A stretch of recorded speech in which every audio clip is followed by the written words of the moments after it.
Great. Hello, everyone. Um, Happy Thursday. So, my plan for I'm going to do a little bit of an experiment with how I run this, in that I'm going to try giving an initial spiel and mostly not engage with the comments, and then I'll try focusing on some of the comments there. Hey, Marcello. Um, so yeah, because I liked some of the rhythm that sort of accidentally happened last time, where I went through a long spiel, but I sort of had a suspicion. I sort of had a suspicion that that nobody was watching, and then when I scrolled down, I went, "Oh, there's a lot of questions to answer here." So I like the coherence that happened there, but I'm going to try to make I'm going to try to make the main point relatively short and quick, and then engage with questions. So go ahead and keep asking the questions in the side. I'm just going to let you know my intention is to not focus so much on the chat right away. I don't think that should affect how you engage with it, though. Right, so just letting you know that I'm going to do this a little more intentionally this time. Okay, so so today looking at no need for should. I wanted to focus on this because it kept coming up a lot in the individual posts I was making, and also in the videos and the kinds of questions that would come out. This is probably, strangely, it's probably the most tricky or difficult part of what I try to focus on. I could talk about things like noticing the nature of evil and coming to a relationship of recognizing that if you hate evil, that actually makes a problem. So how do you come to a compassionate relationship with the things that we want to call evil? And like, that can be challenging, but in some sense, that's nothing compared to the thing of maybe you don't have to beat yourself up in order to do things. So I want to try to spell that out today, describe some of what I currently see as the pathway for engaging. I also want to emphasize I don't have a ton of experience watching individuals make the shift that I'm talking about. I see the shift in enormous detail. Like I see the theoretical structure, and I watch people make the transitions. But I'm still learning what people need to hear in order to make that kind of shift. Okay, so I want to start with this question of, or not a question, but I want to start with an observation about the nature of motivation, the nature of what it is that actually moves us. That's what motivation, like the word motive has something in common with motor.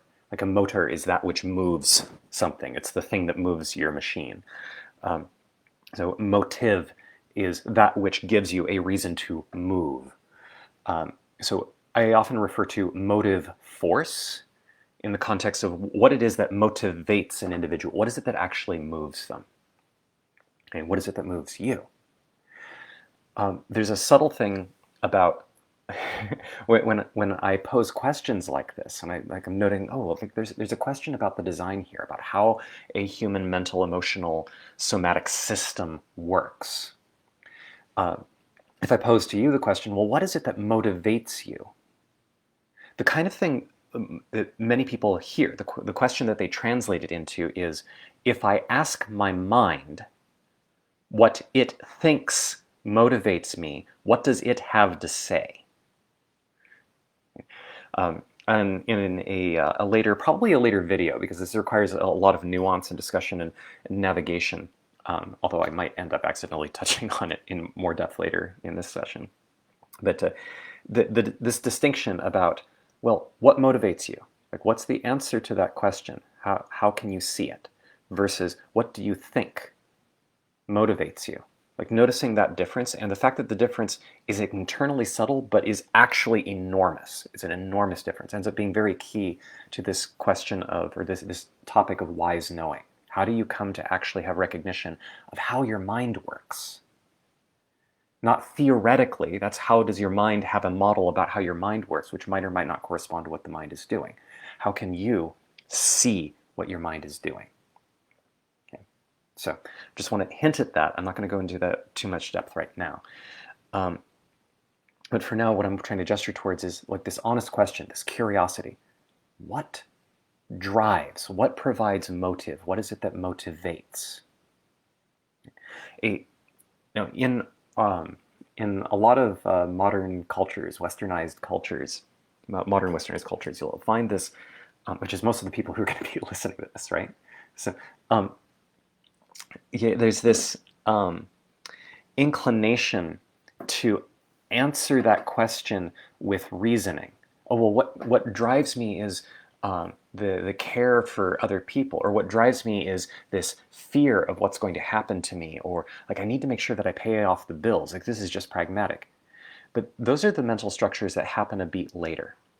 That's not motive force. That's something like the explanation we give ourselves after the motive force is already hit, or it's part of what we experience when the motive force hits us. When I'm talking about motive force, I actually mean a specific experience. There's a very specific sensation that if you learn to watch for it, you can see. And if you watch it and you examine it and you look at how it connects to the rest of how your body moves and the other sensations you experience and how it powers your mind, you can actually see how you are motivated.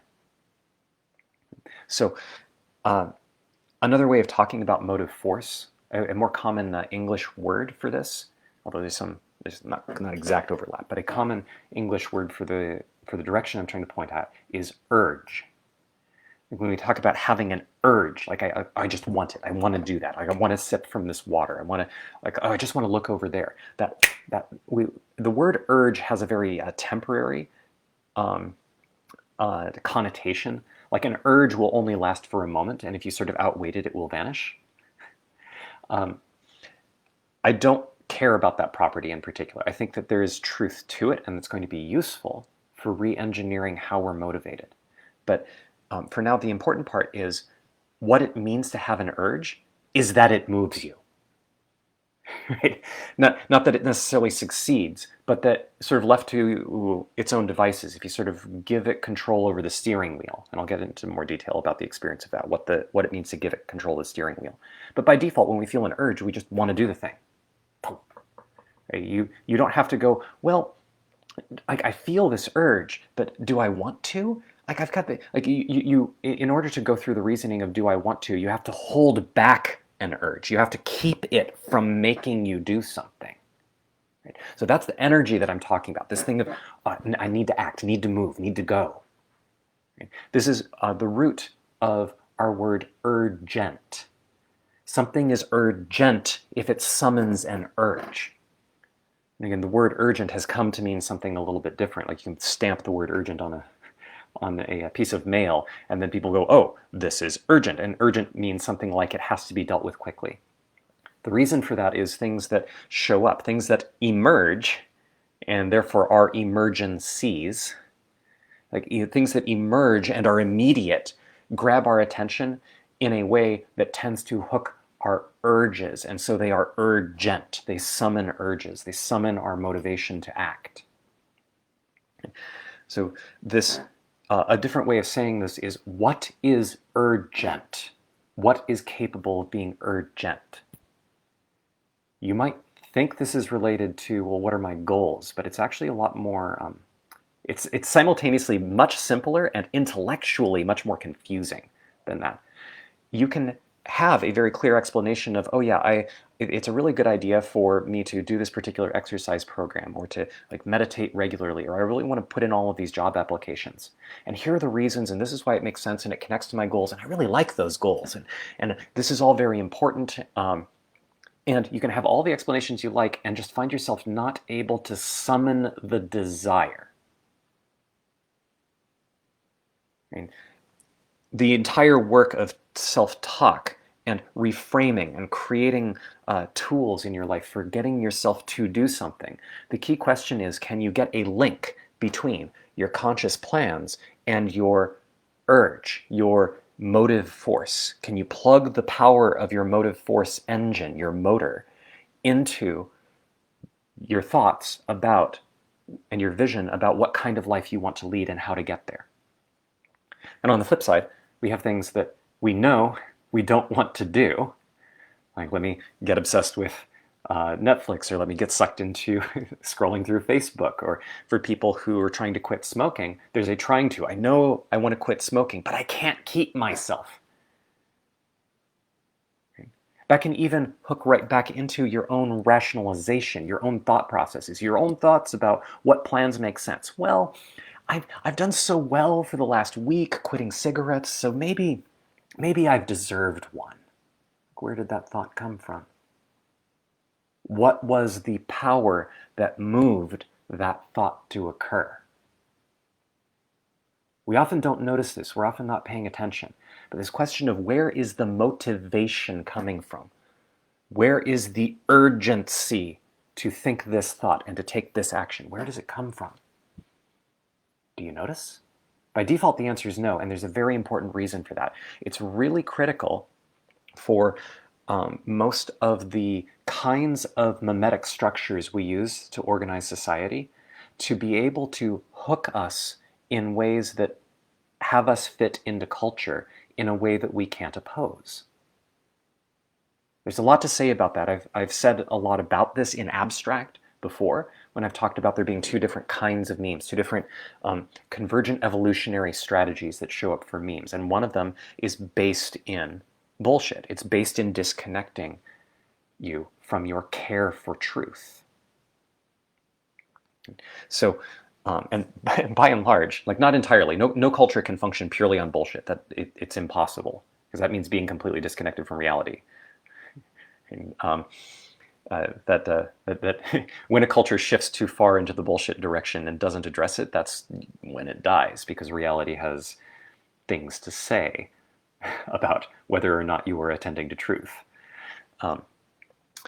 But the fact that we have so much bullshit in our culture, so much emphasis on bullshit memes, results in a sort of disconnect from paying attention to, why do I feel an urge to say this? Why do I feel offended? Why do I feel resonant with this and wanting to support it? Not as an analytic, philosophical thing, but to watch, where does the power come from? And just to pay attention. Okay. So, one of the reasons this is so important is that there's an interplay between the mimetic structures that we've internalized for our personal psyches, each one of us. Like, it's a different design for each person. You'll sometimes hear me refer to mind design. What I'm talking about is, well, what memes and what interrelationship of memes make up the shape of your psychic engine? And I'm saying psychic in the sense of relating to the psyche. Okay? Relating to the mind, basically. What is the mimetic structure? How is it designed? Is it a six-cylinder engine? Is it more like a steam engine? Like metaphorically, but like you can look at how power flows from urgency, which I claim that if you pay attention, you'll, as far as I can tell, in every person, I think this is a universal thing for humans. I think, but this is inductively guessed at. I think it's a somatic force. I think it's a body energy.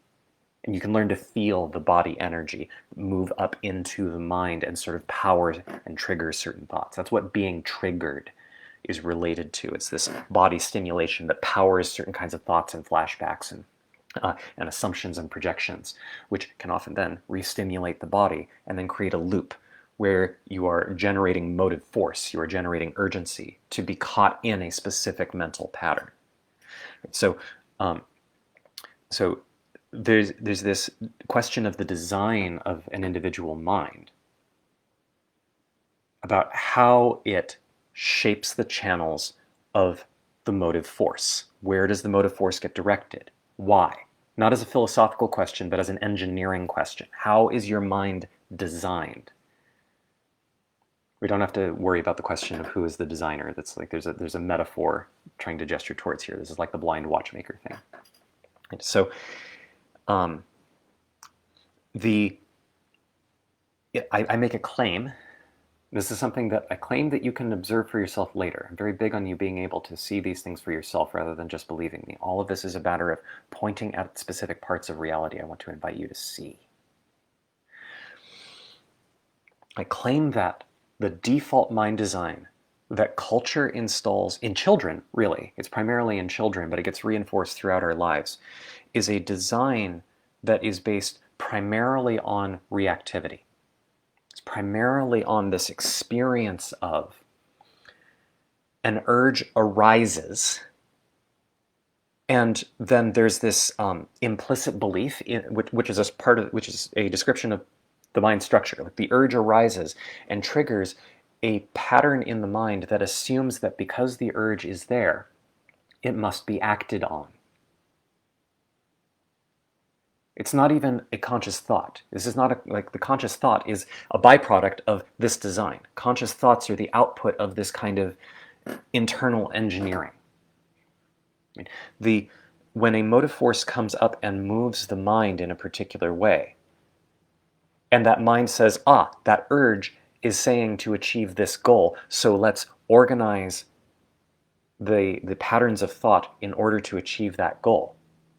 What this means is, if culture can install in you a way of framing experiences that you receive so that it stimulates specific types of motive force in you, and then shapes the things that that motive force powers, culture can control you.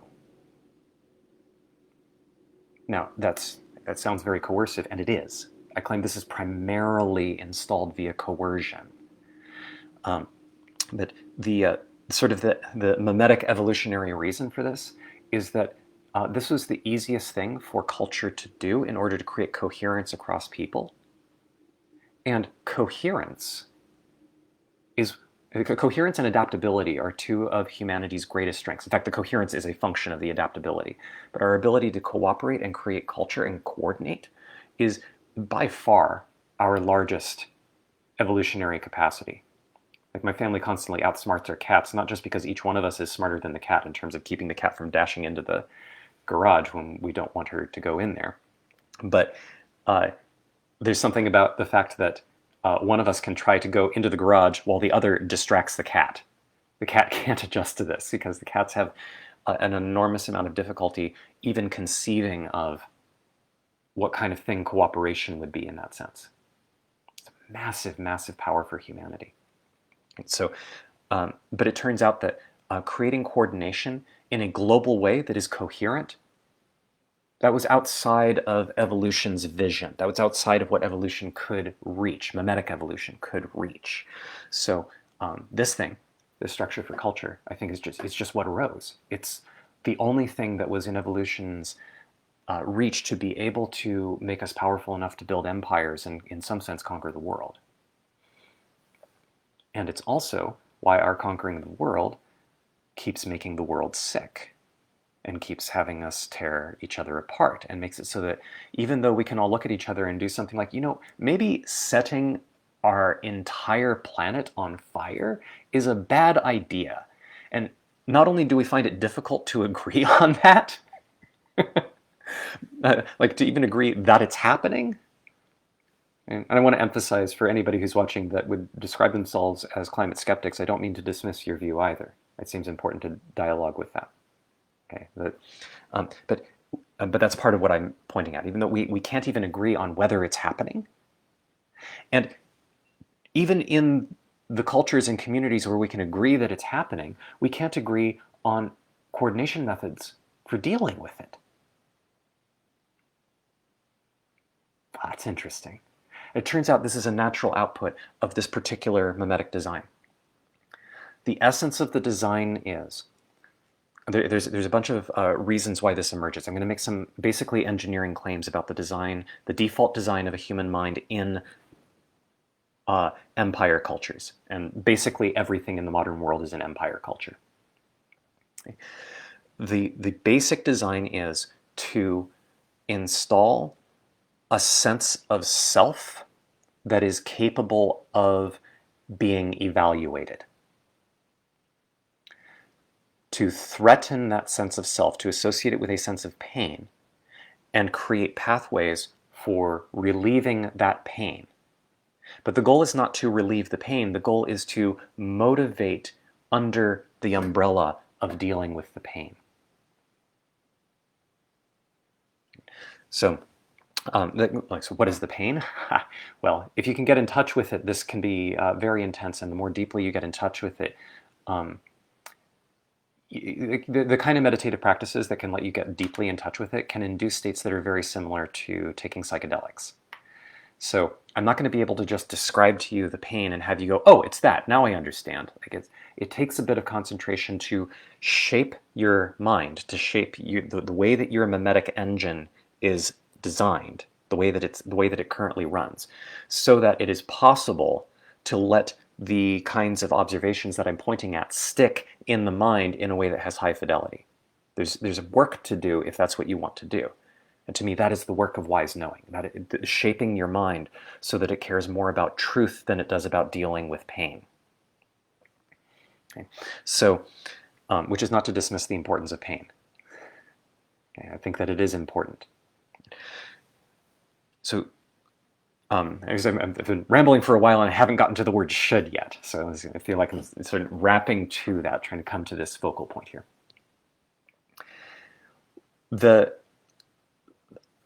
So to gesture towards this core of pain, like this is the thing that that Buddhism talks about a lot, where the illusion of self creates suffering, and that the path to freedom is to release the illusion of self and recognize that there is no self. There's a bit of confusion about what exactly that means, but I think that it doesn't translate well into the Western mental frameworks. Excuse me. But the thing they're gesturing towards is highlighting this. It's this element of the thing we default to using as a sense that me points to. I really like the point that Linda made in a post recently on Facebook about like I think there had been a bit of misunderstanding, and frankly, I just agree with what she's saying, what I understand of what she's saying about mine somehow being like the thing that gets translated into the word mine is in some sense before or more primitive than the sense of me. The sense of me is sort of constructed or built up out of that sensation. I think the place where we were having any disagreement, I'm guessing, maybe Linda will object and say that I've still misunderstood, and I'm open to hearing that, is that I think that the mental tone that we have to the sense of mine is coming from having built a sense of me and then looping back to this sensation and this experience and this impulse set and reinterpreting it, which is why mine seems intellectually secondary to me. But I agree that the sensation of mine comes before there's no coherent sensation that is me. That's part of the point. It's one of the things that you can get from insight meditation, from Vipassana meditation, if you really pay attention to what those sensations are. But anyway, it's a bit of a tangent.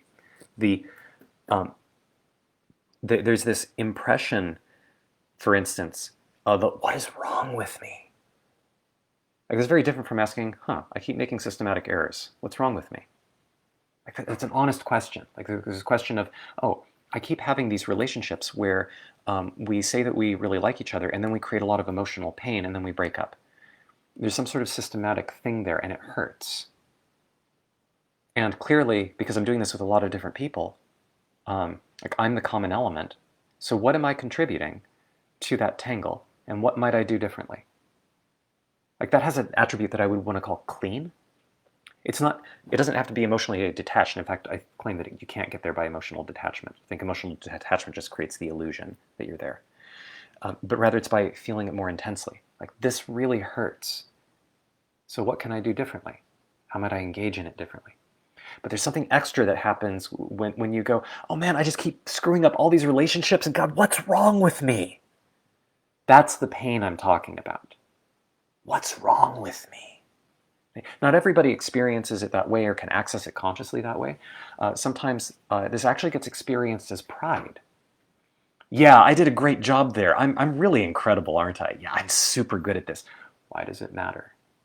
There's a good thing that I think the word pride could also apply to, a pure thing, something I would call a bright desire, which has a sense of the glory of the self,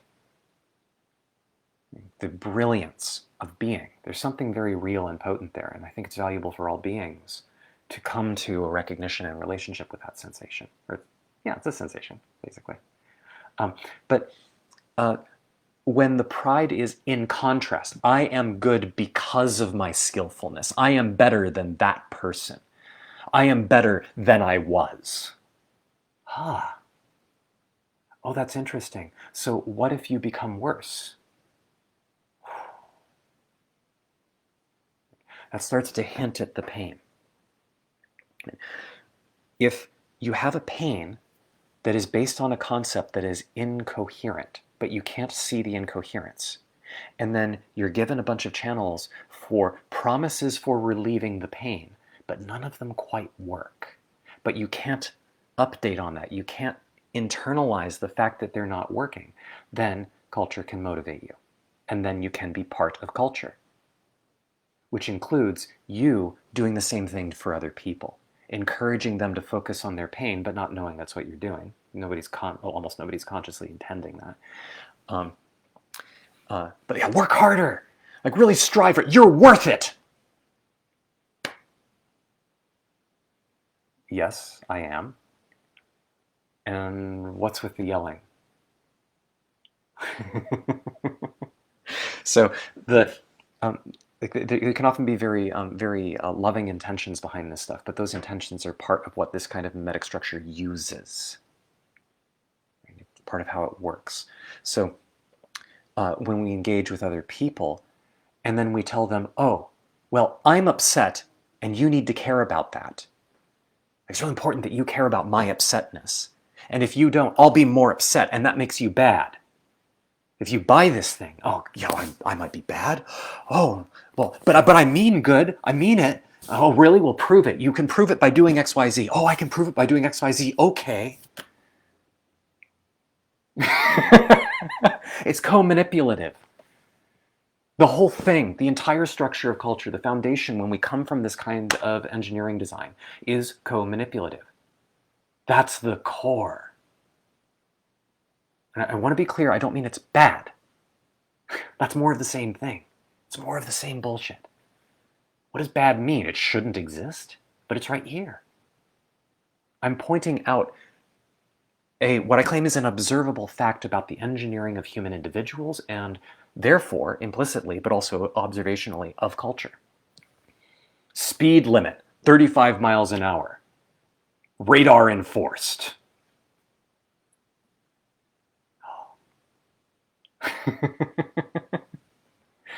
It's one structure. It's not the only one. There's some things that are just beautiful and bright.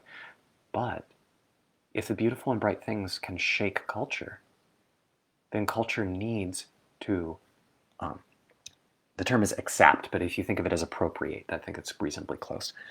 It needs to exact those bright things that could dissolve the pain, because if you actually dissolve the pain, you are unmanipulable.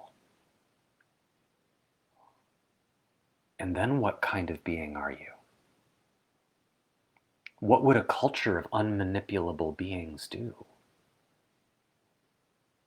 I claim there's a coherent answer, but it comes from the fact that we're intelligent enough to ask the question, and we can sincerely ask. The element of wise knowing is really critical for this to result in a good culture, I claim. I'm not trying to emphasize wise knowing as much in this session. I just want to point out this thing about mimetic design. So, when it comes to this question of should, oh man, I should really exercise more. Ah, well, what if you don't? Oh, that makes me bad. But no, really, it's coming from if I exercise more, then I'll have a healthier body. Why is the healthier body important? Oh, because I need that in order to function. There's just fear. I'll die earlier. I might be in pain. I might not be able to fulfill my obligations. I'll have too little energy. If I have too little energy, I might not be able to do all the things I'm expected to. And then people are disappointed in you. Culture proves you're bad. This is not the only argument structure. I'm trying to hit a bunch of, trying to give a bunch of specific examples, and any one of them might not apply to you specifically. But the structure, the overall pattern, does, to the extent that there is anything that is like a should-based motivation. I should meditate more. I should read less Facebook. I should be nicer to people. I shouldn't have said that.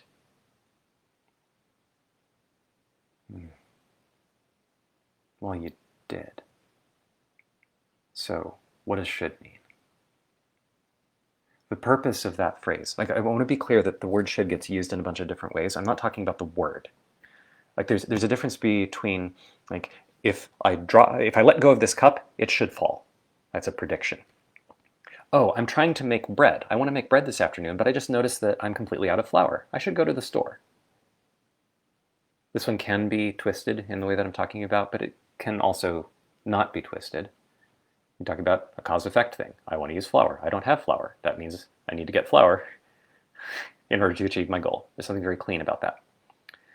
But I should be better. I should be nicer. I should prepare for death.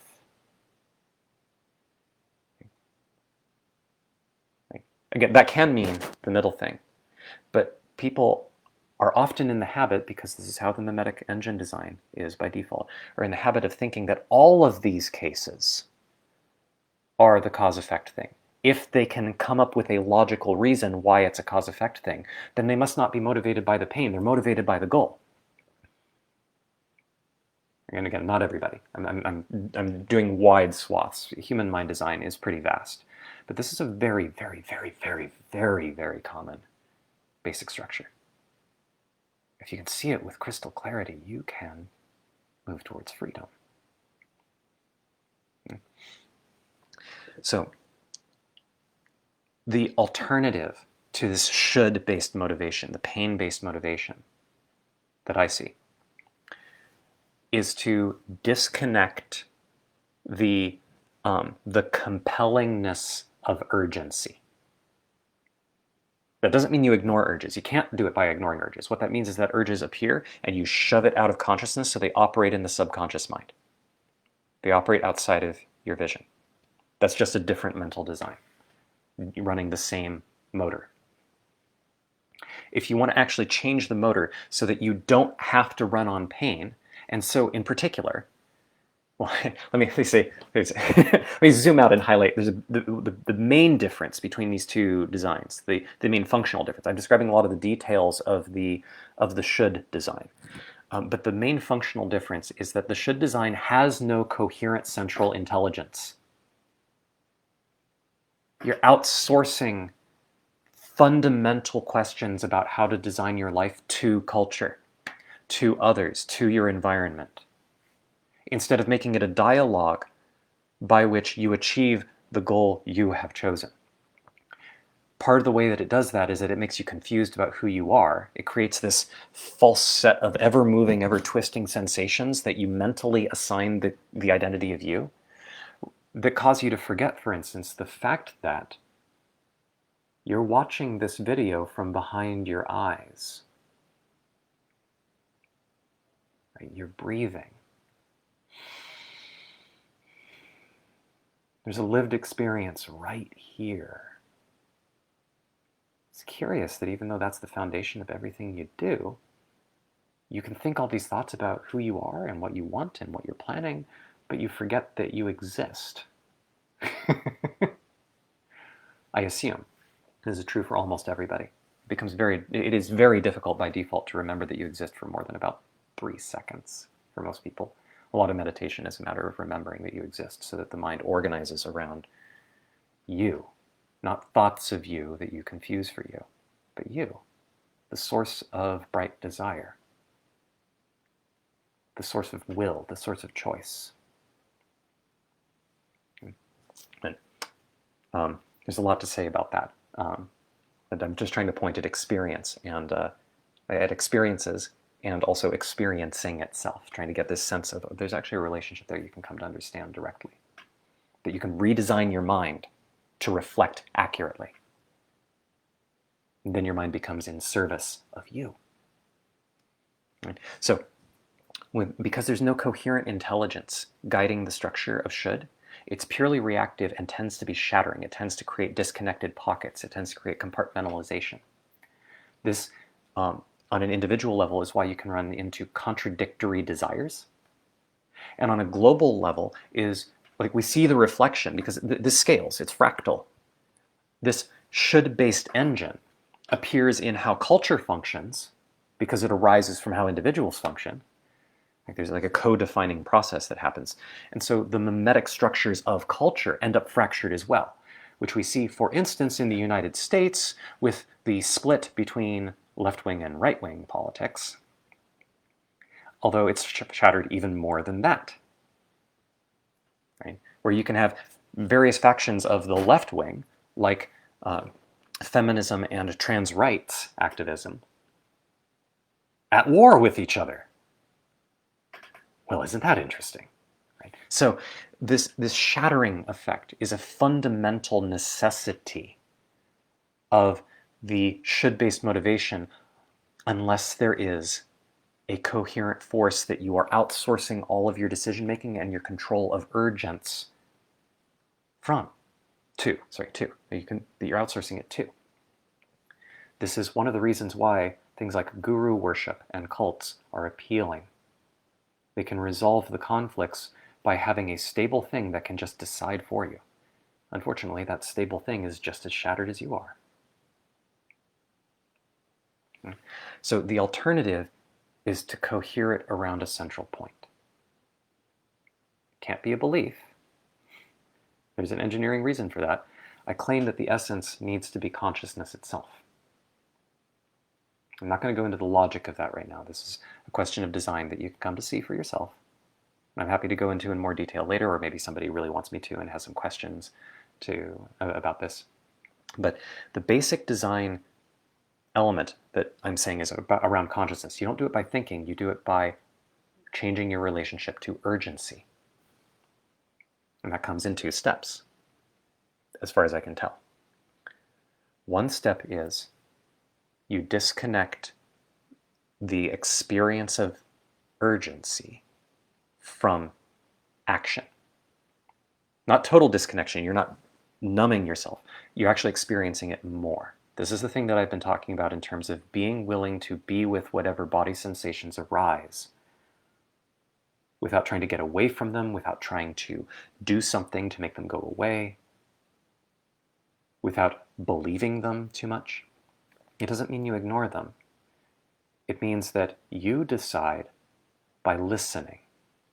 But you need to get to a point where you could just as well say, oh, I feel this urge to speak sharply to this person. And I'm going to honor that in myself, and I'm not going to act on it. And so that's one dimension, learning to be with sensation without having to do something about it. You might ask, well, where is the motive force coming from if it's not coming immediately from the urge? Right? Where it's coming from, ultimately, all motive force comes from you. It comes from choice. Like I'm using some fuzzy words here, and it's hard to convey exactly what the essence is until you experience it. The thing that we usually call choice is actually just a bunch of mental noise that is the revving of this mimetic engine in the course of having us run to a mechanical predetermined conclusion. But you can't see that from the inside by default. Your mind doesn't have a handle by default for an alternative until it does, until you get a vivid experience of, oh, that's what choice is. Right. And I've been making it constantly. The difference is, by default, the choice we make is to let the mind run on autopilot. So, one way to get a glimmer of this, get a sense of what I sometimes gesture towards as true free will is through enjoyment, through a sense of yes, the feeling of cohering that's coming from focusing on what makes life joyous. Not what brings relief. Oh man, I'm overwhelmed and I need to take a bath because that's what self-care is. Maybe. If everything were fine, if your worth were unquestionable, if everybody was okay and happy and safe, the world were fine, if you were loved, you had all the social connection and all the privacy that you wanted, if everything were okay, would you still want a bath? Maybe the answer is yes. In which case, that would be an example of something to lean into. It makes life better just because. Or maybe The bath is so that you can have these warm sensations that relax your body, that make the discomfort go away. In which case, no. It doesn't mean you can't do it. It doesn't mean there isn't value in it. But it's the important thing is to notice, that's not fulfilling bright desire. It's not bad to do. Sometimes we need that. Sometimes getting drunk off your ass is actually useful for some people when you know what you're doing.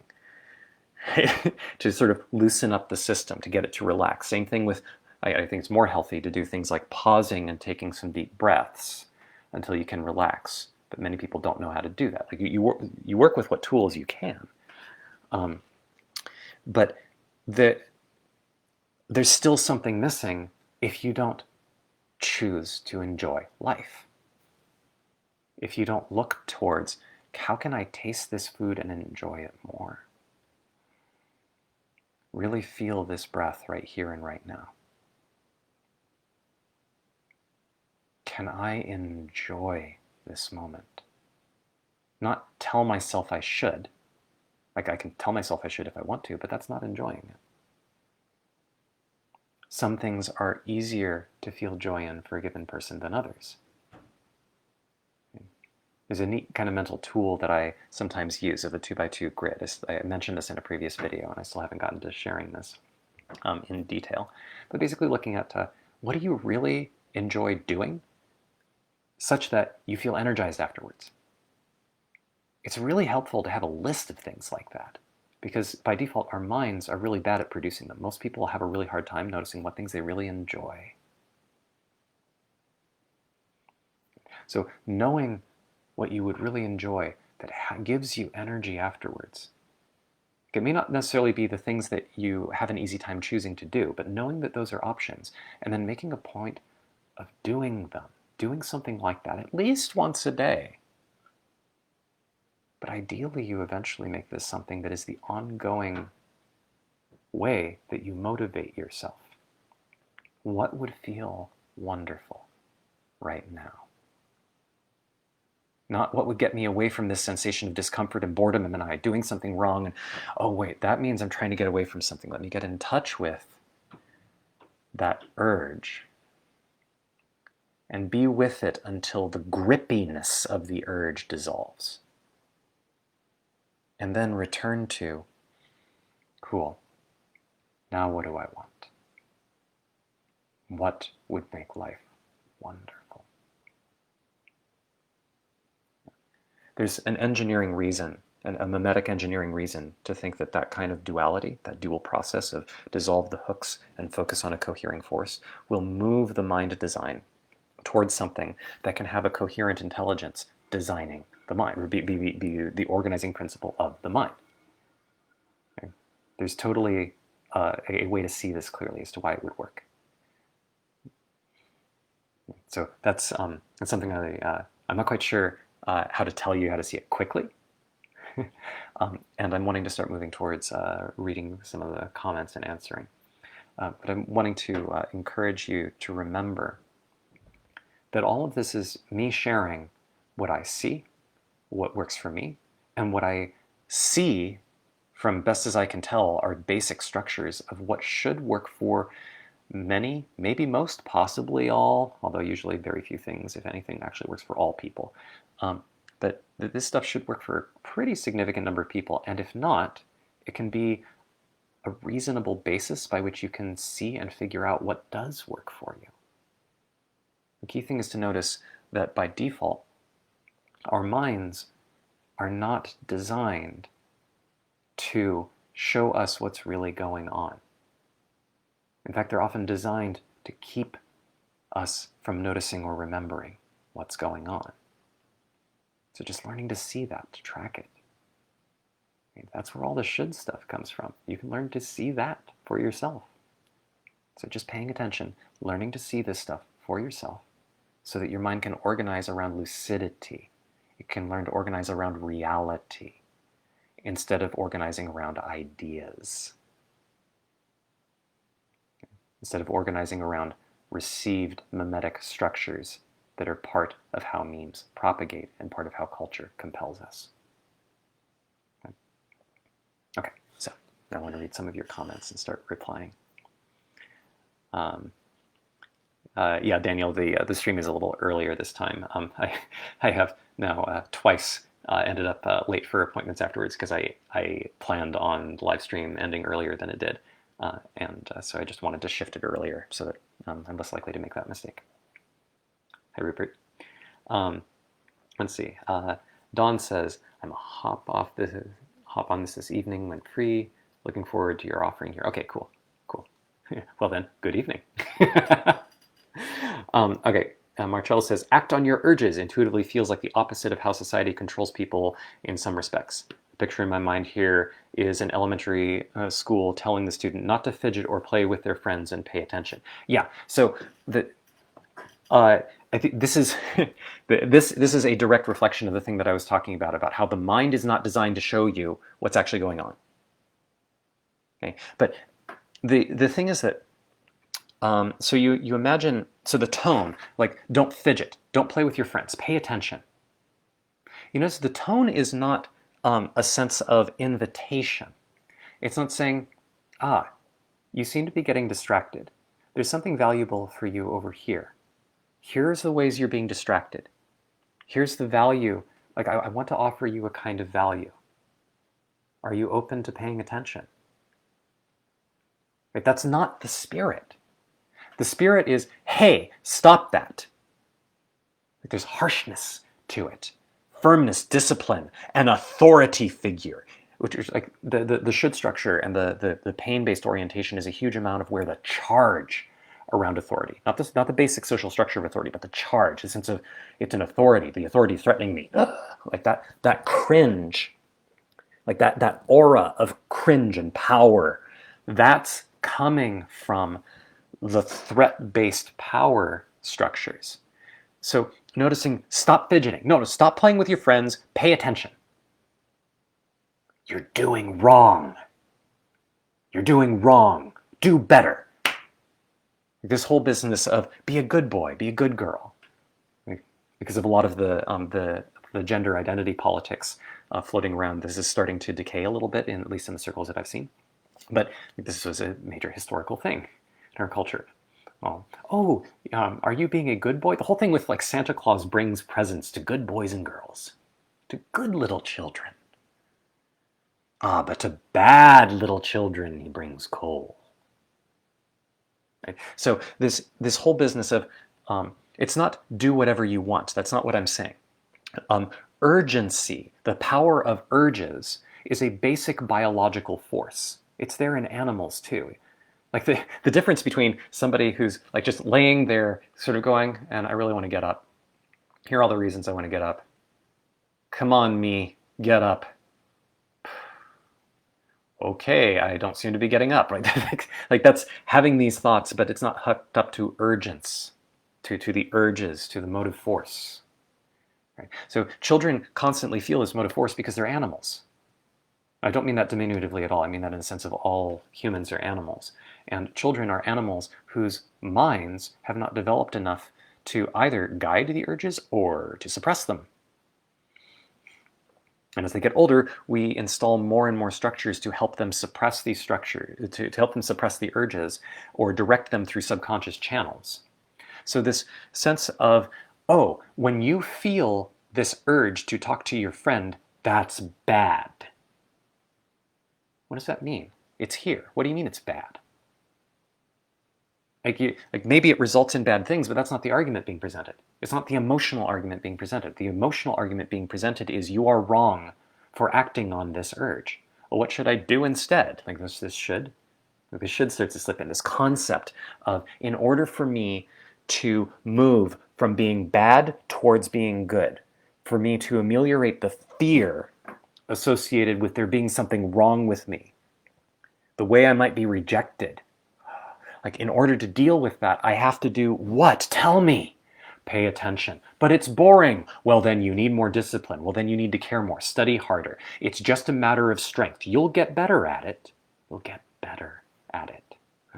That's interesting.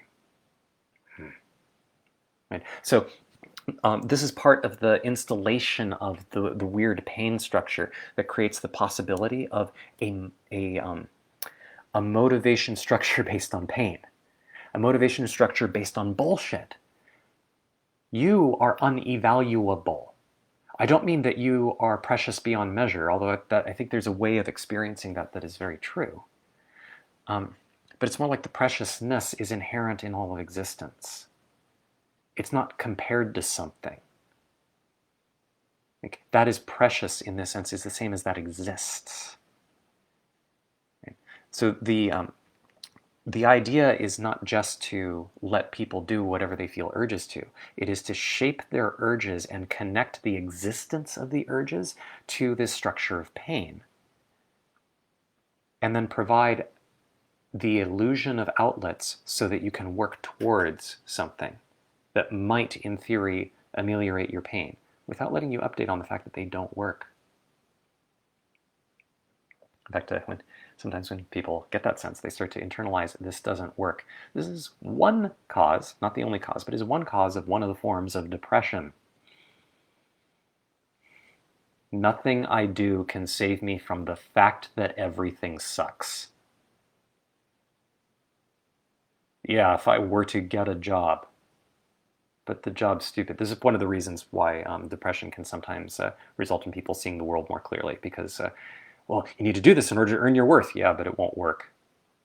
I'm worthless. Like, you just kind of flip it on its head. So now the motive force can't distract them anymore. So they start to see things clearly. Not entirely clearly, because there's still this belief that the pain is real, but, or not, sorry, there's this belief that the pain is about an evaluation that means something. That's what more close to what I mean. Yeah. So I think that your example, Marcello, is really good and important, and I hope that highlights the slight difference that well, it's not a slight, it's the key difference that I'm trying to highlight there. If you have more to say, I'm open to hearing that. Daniel asks, how does one figure out what is actually enjoyable rather than distracting / relieving? Relieving things can feel wonderful in expectation. Yeah. So, yeah, this is a big question, and I really like you asking it. The short answer is I don't know that I have a simple formula for you. This is a recurring challenge. It's a recurring problem. Any formula that I can give is corruptible in some sense. Any formula anyone can give is corruptible, because once you have a sense of, oh, this is what I can do in order to be less bad. This is what I can do in order to be a better person, to earn my existence or apologize for my existence or to prove my value. Like, when that comes in, then you're looking at this tool, and what does the tool do? Well, you take in the tool, and if it works as intended, it will start to dissolve the structure that you are using in order to start using the tool. Right? So, like, oh, oops. So how do you even get started? Well, the short answer is don't worry about it. If you had no access to the thing that I'm talking about, you would probably be dead. Right? It is an implicit background energy that's present in everything. The fact that you can even have hope that there is something good to experience by having relief from this fundamental pain, this basic confusion of duality. The fact that you have any sense of hope is coming in part from that brightness that is your core, I claim. Okay. With that said, I think there are some practical things, some practical steps that you can do that I think will work well for many people. I'm still learning, I'm still developing.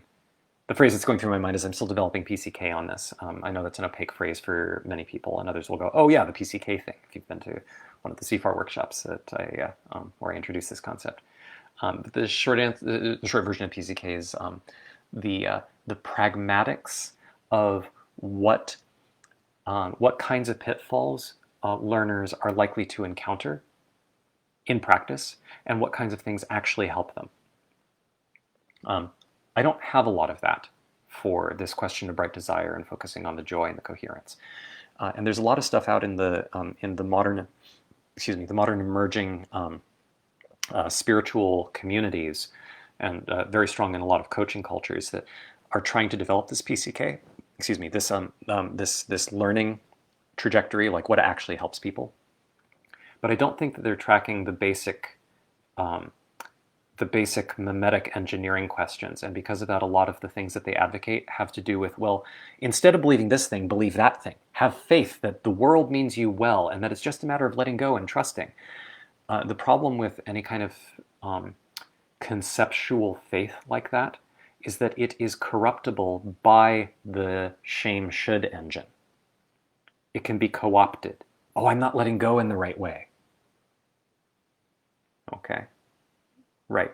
And then you have to bullshit yourself when you encounter things that look like um, counter evidence to the claim, because your choices are to either notice the counter evidence and believe in this thing less. This is a lot of what I've seen in a bunch of law of attraction circles, for instance. When they try to use the law of attraction and it kind of works in some cases and doesn't work in others, I think there's a mechanical, very straightforward reason for this. It's not the simple, oh, the law of attraction is false. There's something very, I claim that there is a kind of emergent reality to the thing that gets called the law of attraction, but it's not it's not some sort of extra cosmic law. It actually just emerges immediately from the interaction of what a human mind does in order to make sense of the world, and what kind of thing a world can be such that a mind can make sense of it. It's an observationable principle. But the way that the law of attraction gets put forward has this kind of tone of you need to lean into the positivity of everything. Like, practice feeling really good. And then don't worry about whether you're doing it right, because that worry will attract you things that will resonate with that worry. Oh, if you doubt the law of attraction, that skepticism will bring in and will attract the wrong kinds of things. Well, if the law of attraction is wrong, you're falling into the trap. Uh, uh, but actually, what if it's wrong? What if you're wrong? There's a real question. So in order to, a lot of the tools for developing this kind of positivity are, due to a lack of wise knowing in the culture, are soaked in aspects of bullshit. Because that's the only thing we know how to do to create meaning. There's a whole important aspect here about meaning that I'll probably make another video on at some point, hopefully soon. It's a pretty powerful topic. But I do have some basic guesses. The first and most simplest is that you know how to enjoy things, I assume. You can enjoy the taste of your food. What happens if you just pay a little extra attention? How delicious the food is. Maybe pick some things that are really tasty just because they're tasty. Oh, but what about diet? How do I make sure I'm healthy? Okay, those are worth considering. And eventually, those two will be the same. Because as you see more of the world, and as your wise knowing of yourself and the world and of how your motivation structure continues to deepen, you will see in detail what impacts your choices have, and what is pleasurable will merge with what makes sense. And it's a bold claim, but I'll stand by it. It's part of the hope that I have for the future that this is true. So if you sort of don't worry about it too much, like do the things that you need to keep yourself alive and reasonably healthy, but you're just like, well, but I really, like sometimes I really want ice cream. Okay, we'll have some ice cream. But what if it's an urge? What if I'm just following an impulse? Maybe you are. Maybe you are. But enjoy the ice cream. Really enjoy it. And that's a very simple place to start, I think. I think there's something very wise, very powerful about making a point of paying attention to the things that really enliven you, that really fulfill you. I love reading books that spell out deep structural theories. Right? I just enjoy it. My mind hungers for it. Well, maybe I'm acting on an urge. Yeah, this urge is, acting on urges isn't inherently a problem. It's a problem if it's unconscious and unreflective, and if you don't notice that the existence of the urge is making choices for you. I love this kind of reading. It lights me up. It's fascinating. It's wonderful. I like to experience this stuff. And you can hear it in my voice, I imagine, and see it in my eyes, the way that when I talk about looking at different psychological structures or different theories of mysticism or the structures in physics. Like this to me, it enriches my relationship with the world. My heart expands. I breathe more deeply. And I read this stuff and I come away from it with a sense of fulfillment.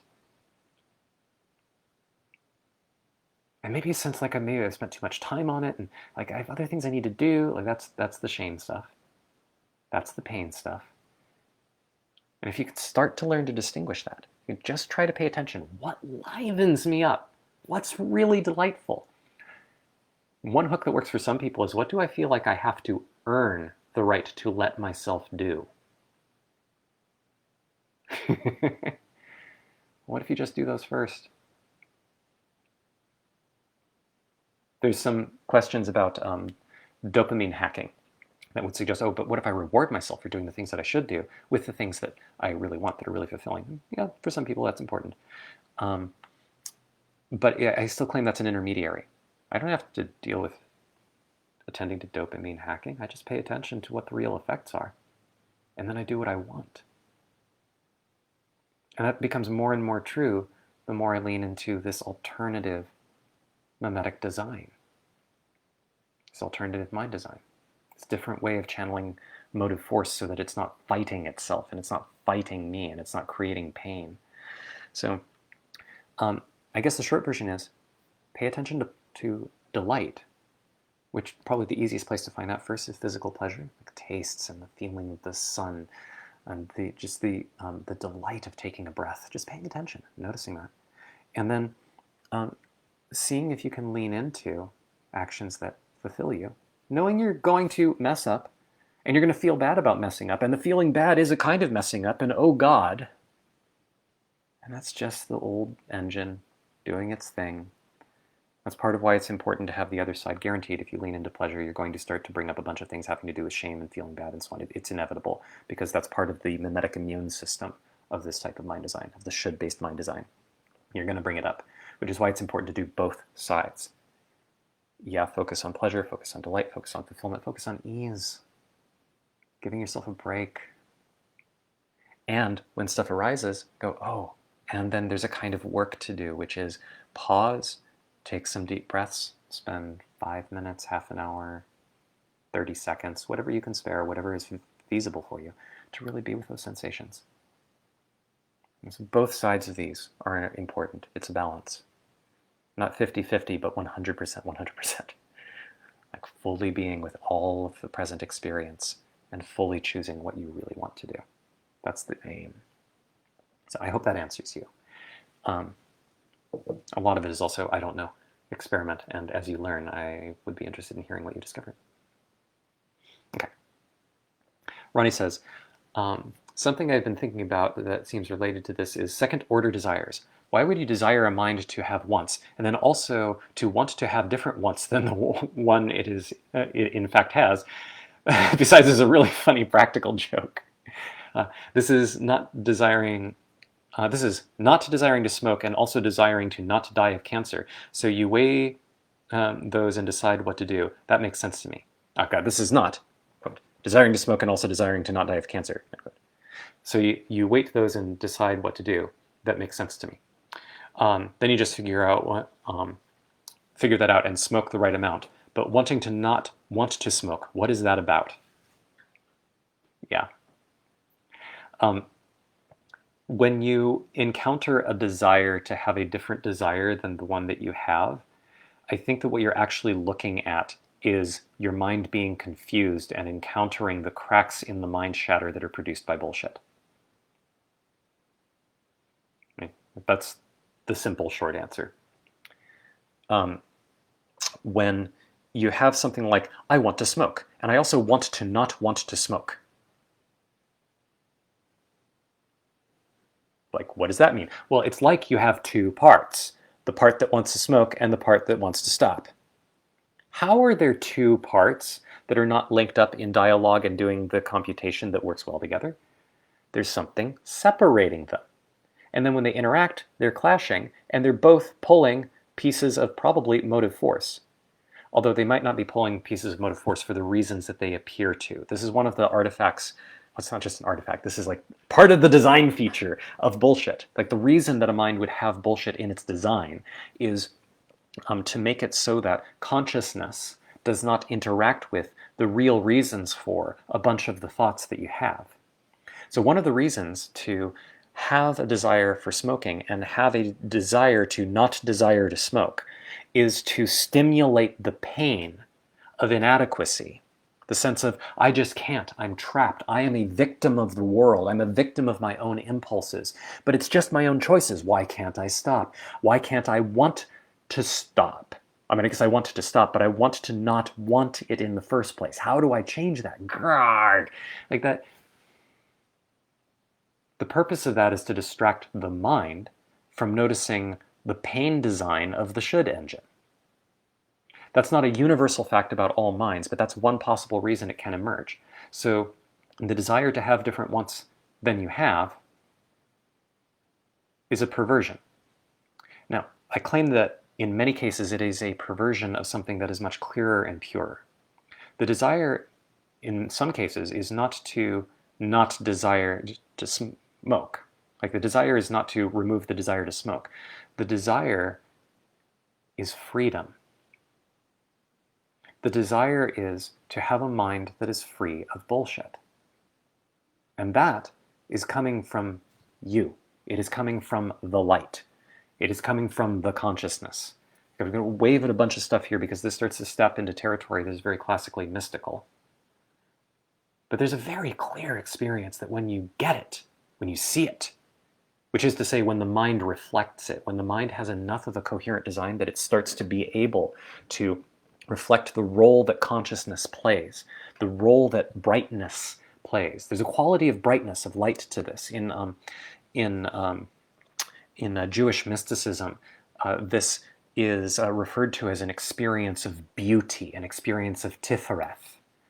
There's it's a brightness and a brilliance like the glory of the sun. But this is trying to describe the phenomenology of when you click into it. So like there's a real light experience, and when that light experience gets reflected by a mind, you'll see a lot of these metaphors in Zen, a mind that is pure enough to reflect purely like still water. When the mind can reflect clearly the nature of true free will, then you can see the desire to have different desires is something more like the desire for deliverance, the desire for joy, the desire for coherence, the desire for your brightness to enter the world without distortion. And again, that's not always the case, but it's often enough the case that a lot of people, when they when they have a spiritually awakening experience, which is to say when the mind can actually see something of who you are, and starts to use that as an organizational principle or has some glimmer of that experience. That's not the only thing spiritual awakening means, but that's one very common thing that it tends to refer to. They just have a lot of mystical traditions haven't had memetics or information theory or evolutionary theory to capture this essence with. So like, as that particular aspect of spiritual awakening, this is a very common thing that when people have it, they can often realize, oh, and I've been trying to say that to myself, the clay version of me, the mortal, the finite thing that keeps pretending to be me, that I keep believing, like I'm believing it, but I've been trying to communicate this thing to, I've been trying to work through, like having thick, grimy gloves, and I want to get them to work right. I've been trying to do that this whole time. I forgot. There's often an experience of I forgot, and now I remember. Okay. But it's like the remembering that Plato referred to, the claim that when you see the truth of a mathematical theorem, the reason it feels so clear, the reason you get what I call wise knowing about it, is because your soul remembers. It's that feeling of remembering, an obviousness, a profundity that has you go, right. Okay. So that's another possibility. I don't mean to claim that I have all the solutions for this, and I think it's an interesting question, but those are two design examples. Engineered to cause pain and a reflection of the brightness of your actual nature, the nature of consciousness. Both of those are two possible reasons why that might show up, and there might be others. David says, how does should require that you outsource your thinking to something external? Why can't I construct my own model of should? Yeah, a priori it doesn't require it, but who or what is constructing your concept of should?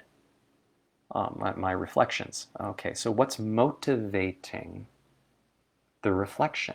Where's the motive force coming from, and why does it go through those pathways? It is possible to come from bright coherence, create a sense of something that we can call it morality, but the concept of morality is soaked in the cultural manipulative version of should, and I mean something separate from that. If you remove all of the manipulative components that surround ideas of morality, there's a different thing that is something like there's a kind of morality that is around choosing not to cut off my thumbs. I could reason about it in pragmatic ways, and there's also a kind of horror at the idea of it. And that horror matters, and the horror summons a kind of motive force. Okay? All of that's true, but then I have a choice about caring about it. One way I could choose to organize that is to summarize it as a should. So one of the reasons should, I realize this was an arc that I had meant to comment on and I just forgot about. One of the reasons should is so slippery is that it's sort of a computational compression. This is something like, if I decide, I'm really excited by this idea of hiking through, I'm hiking through the Alps. I really want to go hiking through the Alps, and that's going to require some degree of physical strength and prowess. And one thing that I think is going to help with that is if I start some kind of aerobic program like jogging. So I'm going to see if I can get myself into jogging. Well, how do I get myself into jogging? Well, I see. Jogging is often a thing that people have difficulty getting into, so I need to make sure that I put my shoes right by the front door, and I'll use an app to remind myself that I'm doing it. And I can summarize this by saying that I should run. And I know that I should run because I have this goal that excites me. But there's something very key that happens when I forget the goal, because I'm now just focusing on one of the pieces of the method of achieving the goal, and I say I should run. There's a gap there that invokes something called Goodhart's law. Goodhart's law, there's a bunch of ways of expressing this. One way of saying it is when you teach to the test becomes useless. Right. Another way of saying it is that another example of this is if you base if you start basing how successful your charity, like you create a charity, and you start basing your charity on how strong the letters of gratitude are, how effuse and frequent the letters of gratitude you get are, then your charity, again, if the goal here is something like you're trying to dig wells or for places that need water, or you're trying to feed the homeless, right? I don't know exactly, like it doesn't matter that much, honestly. But if you have a goal for your charity, you found the charity, and then you're using these letters of gratitude as your proxy, as your way of saying, oh, how much impact are we actually making? And then you sort of focus on the letters of gratitude, then your charity will start to drift in the direction of being really good at causing people to be grateful and to write letters of gratitude. And to the extent that that is different from the purpose of your charity, the charity drifts. Okay. One more example is sort of pertinent to the modern day.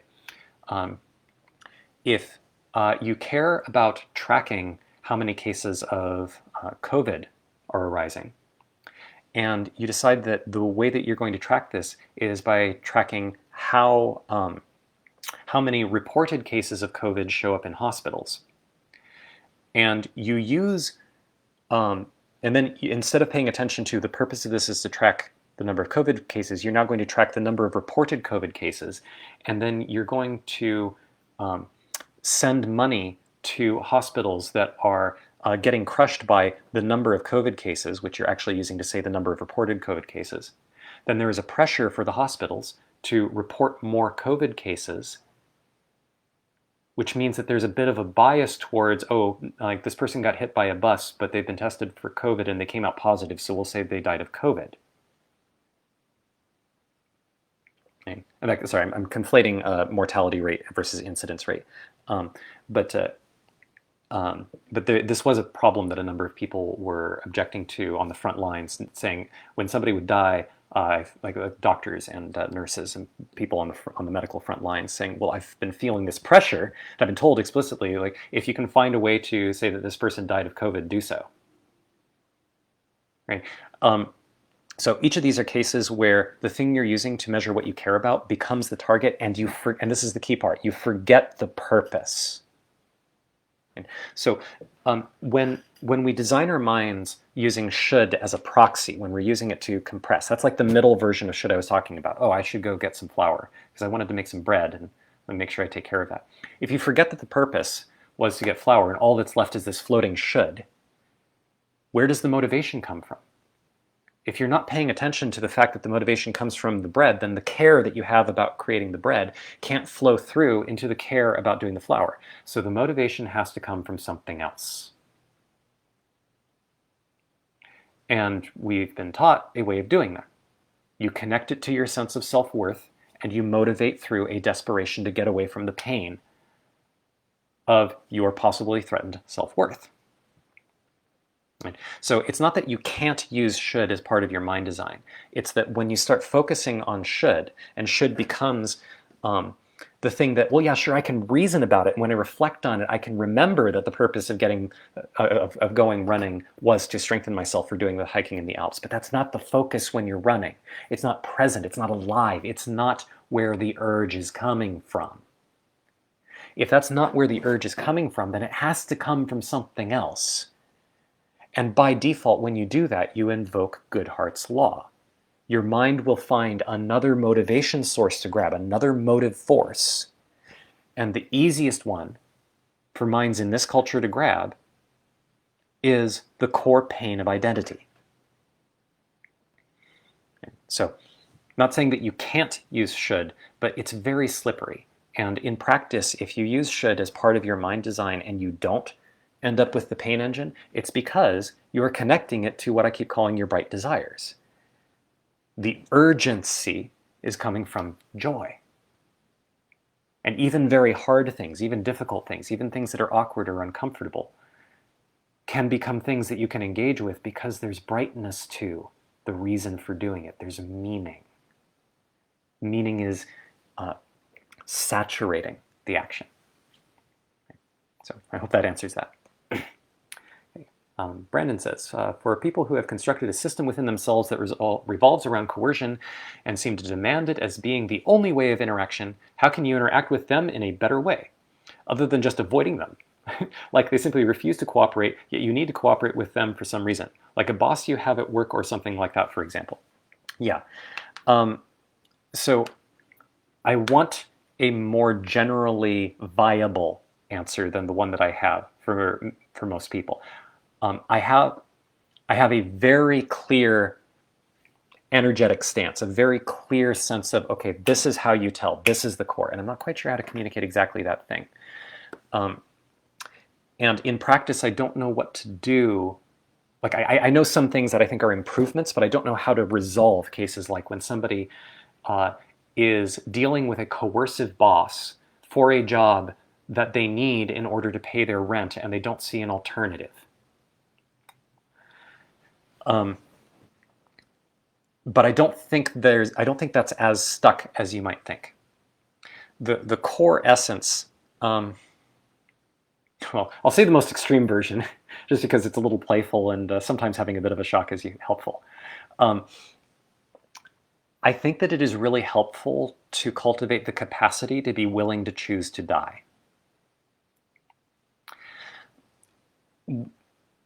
Now that's trying to evoke a sense and an intuition. I'm trying to get a triangulation. But the thing is something like If somebody threatening you with death or desolation or the destruction of something you value is something that you can be with the pain of and you are capable of choosing it anyway, then you are uncoercible.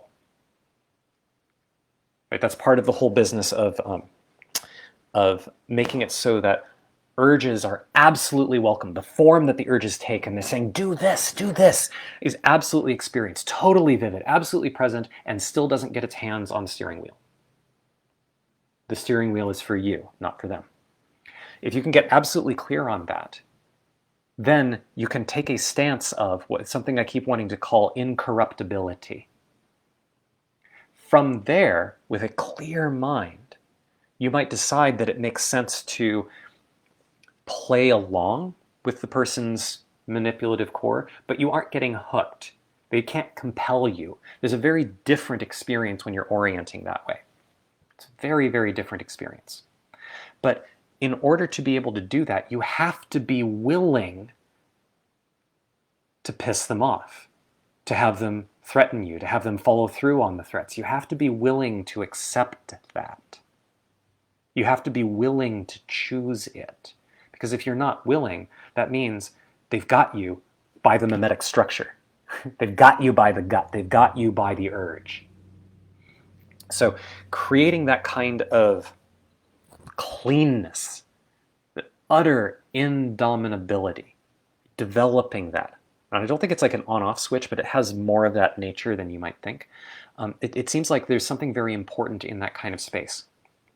And because of that, in practice, I find much more often than I would have thought beforehand, I'm often inclined to choose, oh, you're going to be pissed at me and feel condescended to, or feel like I'm disrespecting you or whatever, and then you're going to go tell everybody else how bad of a person I am, or that I'm a manipulative, like, guru cult person, or that I'm some sort of terrible narcissist or something like that.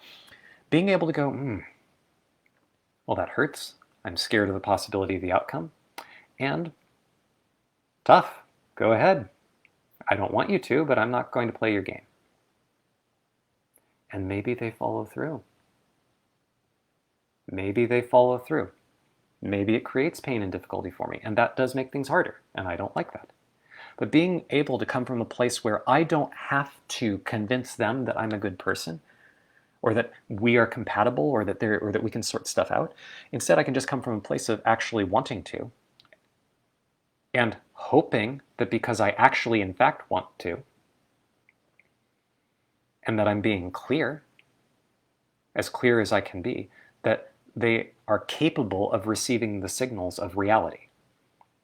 But maybe they won't. There's kind of a snap point where if we could flip a switch and half the population were operating from this alternative kind of motivation, and they have this kind of indomitability, together with a particular kind of wise knowing about the nature of systems. There's a really important piece that, like I said, I'm not emphasizing in this chat today, but I think is super important, it's super valuable, and it's part of why this can scale up to creating a coherent human race. But sort of waving my hand magically and saying this thing that I haven't really described in a lot of detail, I've gestured towards, but there's that thing. If that, together with this shift in mind design, the sort of foundational essence of the sense of self shifts, then what happens is bosses being able to do that kind of coercion, it undermines the boss's power. It might work temporarily, but the person that got coerced gets caught, and there's desire to help meet and ease the pain of the boss. Why do they need to coerce? Oh, there's actually a source of compassion for seeing that. And a source of you shall not pass, like both of those, boundary and care, both of those fully present. I don't think you need half the population to do this in order for this tipping effect to start to appear. But it does mean you end up with some places where some of the strongest pressures towards creating a new world initially can look kind of like Gandhi. Like, I don't claim Gandhi was doing all this perfectly or understood the stuff about wise knowing, but there's something about the way that Gandhi said nonviolence. That is absolutely not a, we won't budge on that. No budging on it whatsoever. I am willing to get shot and be killed if that's what it takes to align with nonviolence. I really don't want to die. I don't want to encourage anybody else to die. But this is the cause, and we can't do it through violence. We have to do it through nonviolence. That's part of what I mean by being willing to choose to die. The same thing happened with Martin Luther King Jr. He knew there was an active threat on his life when he went to, I think, if I remember right, it was Memphis where he was assassinated. There had been several threat letters. There was a serious concern. There was a real possibility that someone was going to try to kill him. And his answer was, I'd have to go back and look at the exact letter, but you can look this up. Like he wrote letters about this, so the records of this are very clear. He was saying, I want to live a long, healthy life like the next person. But I also know that I forget exactly how he said this, I'll translate a little bit into my kind of language. I know that my alignment with integrity is what matters, my alignment with God, and I will be doing God's work. I'm sort of going back and forth because he references God a little bit more than I do. But that business of, I am willing to die for my cause. I don't want to. I hope I don't have to, but I will accept that. Right? That degree of indomitability. Like, we don't need everybody to risk their lives and their livelihoods in order to create this tipping point. But I think that the more firmly and clearly we want to banish bullshit in our own minds, the more willing we need to be to do that kind of action if it makes sense. Okay? So, because the act of doing that makes it so that there are fewer bosses who coerce. We can't get there by coercing back. Right? So it's a question of how much of a voice of purity do you want to be? It's hard to answer that question before seeing what this purity is, because it can sound like an obligation, like you have a moral responsibility to be willing to destroy your life for the sake of some kind of great good. I'm not saying that at all. I think that if anybody listening to this has it click absolutely fully to the fullest degree that I would hope for, and they go, oh wow, I totally get what he's talking about. I think I could teach what he's talking about better than he can. And what I want to do with that is raise a family. That's all I want to do. I want to raise a family, and I want to be kind to, like, a classic nuclear family, let's say. And I want to have a spouse, and I want to have kids, and I just want to live my life enjoying it. I don't want to teach this stuff. I don't want to focus on it. I don't want to oppose great structures. I just want to get along with people and have a pleasant life. Wonderful. Absolutely wonderful. That's beautiful and perfect. What I'm saying is that there's some way in which you can't fully get there unless you are willing to choose to die. So I think it's a deep, complex question, and there's a lot of details about smaller scale strategy and details of tactics, where I know some things in this, but it sort of also isn't my domain. I'm pointing at the horizon. I see the horizon. I see where we need to go. And I'm wanting to invite eyes to look there, because the more eyes we see there, the less we need to play with the kind of game that you're talking about. The less it's a conflict at all. That's where I want us to go. I don't know exactly the path to get there, and I think that we need a lot of brilliant people who see what I'm talking about and then go, oh, and this is the pragmatics of how we deal with this part. I need that kind of help. It's not all me. I don't have all the answers. I don't try to pretend to. There's just a kind of vivid clarity that I have about where we're going. Okay. So I hope that answers that as much as I have an answer for you. Kai says, not sure I agree with, if you are alive at all, you probably have access to it. I agree that being alive at all gives one potential access to it, but I'm pretty sure that one's mind can end up in a state where it's driven basically only by pain motivation, or where the only sources of bright motivation are practically inaccessible. Been somewhat close to that, though not quite that bad. Yeah, I think that's possible. I don't. To me, that detail isn't key. Um, it strikes me as being it strikes me as being so much on autopilot and in pain, but so much on autopilot that you're practically a pea zombie. um, what I'm saying is something like you have access to consciousness, and that's a lot more connected to bliss than you might think. And that consciousness is, as far as I can tell, sort of intrinsic to being alive. But that's not a key hill that I want to die on here. And it's not a central structural thing to what I want to point at or to this redesign of a mind that I'm talking about. So I think that you're not quite sure I agree with. Cool. I agree with your not agreement. Or you're not quite sure of agreement. What if I should let myself do those first? Oh, that's so funny. Yeah. I'm glad you enjoyed that, Ronnie. David says, I desire to have an evaluative system of some kind, and I don't get the sense that you differ on that point. Question mark. So what is an example of a new evaluative system? Can we have one with universal applicability for us to cohere around? Yes, it's hard to give an example. I find it very challenging to give an example because there is a systematic glitch in how our culture thinks about what kind of systems those could be. If I give you so when we talk about systems, we often implicitly, and I don't know if this is what you mean, but you might, I don't know, we often mean something like this, like having an algorithm or some sort of flow chart or something like that. Not usually quite that explicitly, but something isomorphic to that, something that has roughly the same logical functional shape.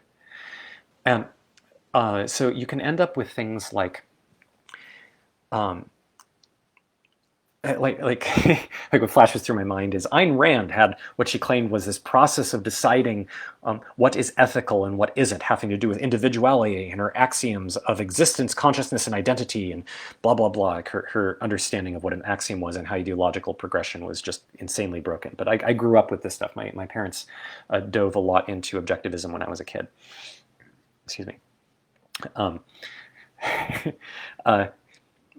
Like there's a whole fun story there. I won't go into that tangent, but that's why I'm laughing. So there's kind of a logicalness to it, of how you make decisions based on selfish interest. Or you can have the libertarian flavored systems, which have a lot of overlap with Ayn Rand stuff, of what are the things that create more capacity for everybody to be able to do what they want under the constraint of not harming others and not interfering with others' ability to do the same. Right? So that becomes an ethical guideline that you can use as, okay, well, this is how I can make decisions. The problem with all of these is that these are mental structures that do not require the active presence of consciousness in order to run each step. So they can become autopilot, which means they can get co-opted into the pain-based system. It doesn't matter what algorithmic structure you're using. If it's an algorithm that can run on autopilot, it can get co-opted into the should-based system. Okay. Now, I'm going to make a bold claim that is hard to really get before experiencing what some Jewish mystics would call tifereth, like before getting the sense of the brilliance of being and having that become a vivid experience. The claim is that when you get in touch with the thing that I keep gesturing towards as your true free will, and you organize your mind more around that, you come to have a constantly refreshing, emerging, constantly in dialogue with reality process by which you make sense of what makes sense to do.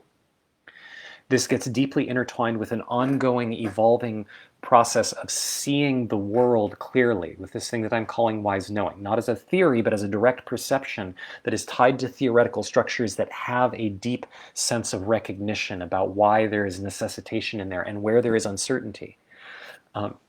Deep things about the nature of yourself and what brings you pleasure, what brings you joy, what brings you delight, not as an analytic idea, but as a constant perception and dialogue in the way that you and reality interact, and the way in which those two aren't different. as that emerges, there's something that comes up, which I've tried to articulate with some metaphors. One way of expressing this is the function of identity ends up shifting in a way where one coherent way of saying it is that you recognize that all of reality is your body. All of the suffering of every individual being is your suffering. It's not a moral obligation on you. It's the same way that, well, I keep whacking my hand with a hammer and it hurts. Once I'm actually able to directly experience the pain and directly experience the way in which my hand is swinging the hammer, I have a desire to do something about it.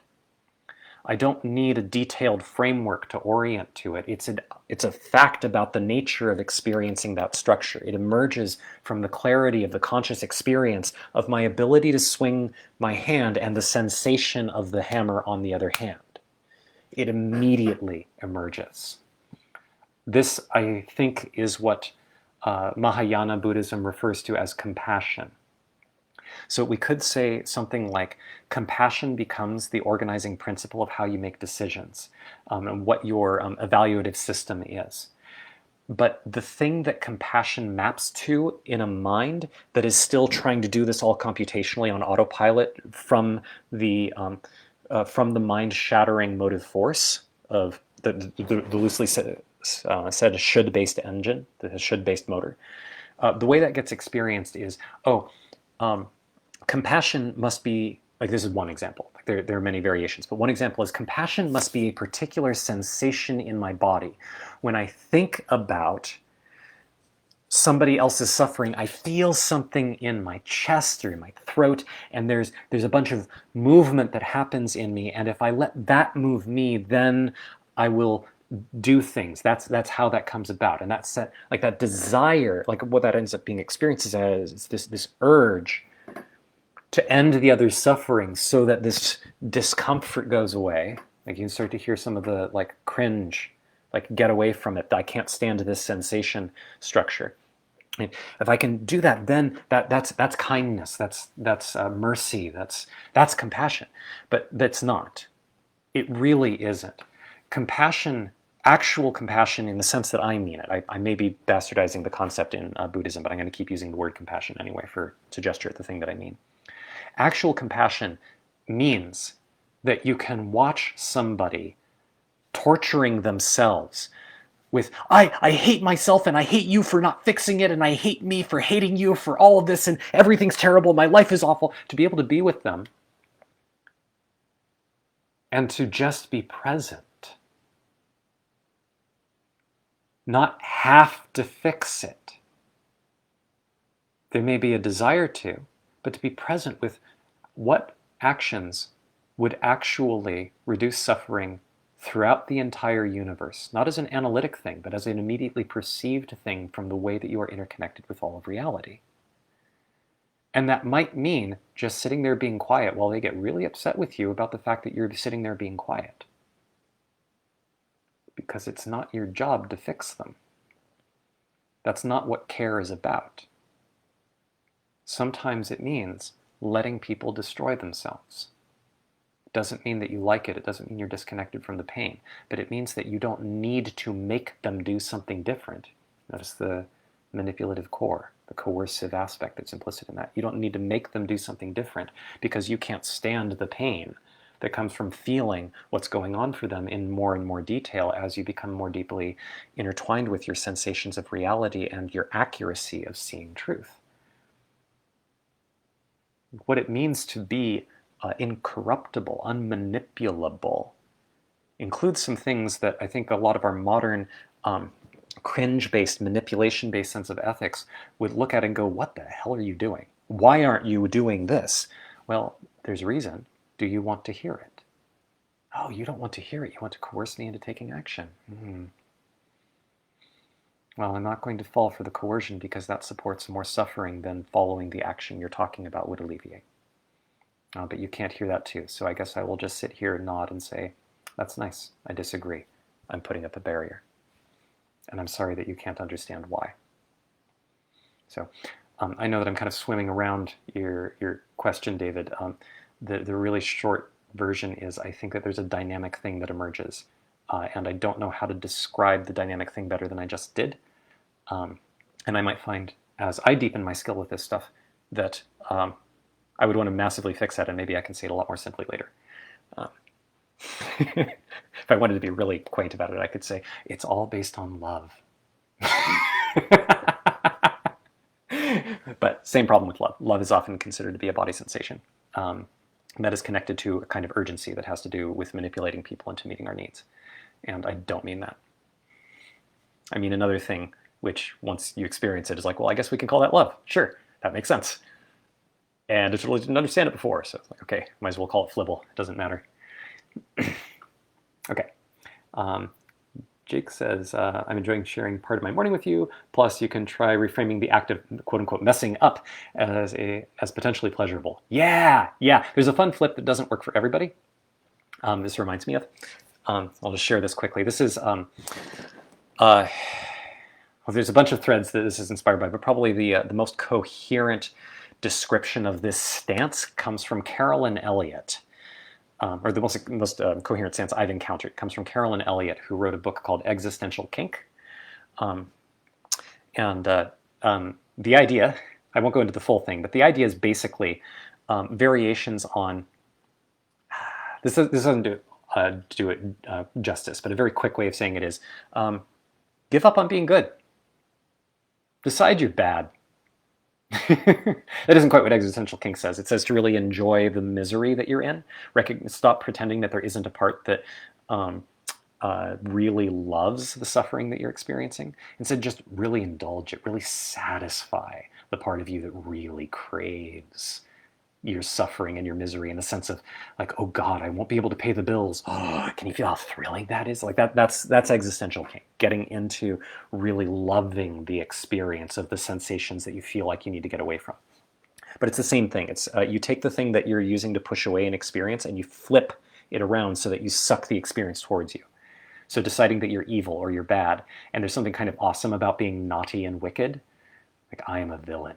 Right, being able to do that kind of flip inside can be helpful for using the thing that you're using, using the thing that you use in order to press parts of your experience away from you, to flip it around and suck them towards you so that you can experience them more vividly. So you have an opportunity to integrate them into the realm of conscious choice. So yeah, I think that dimension is fun. It's not for everybody, but it's for a lot more people than you might think. So Kai says, you've probably already said this somewhere, but this just clicked for me. The reason why 1, coercion, 2, broken psyches, 3, bullshit are connected. Ooh, exciting. I want to hear how you say this. In order for coercion to be effective, a mind must believe that it has to act the way the coercive mean requires. Yeah, the mind actually doesn't have to act that way. That's bullshit, right? But the mind is only going to obey the coercive forces if it believes that, and that coercive force also knows that. Yes.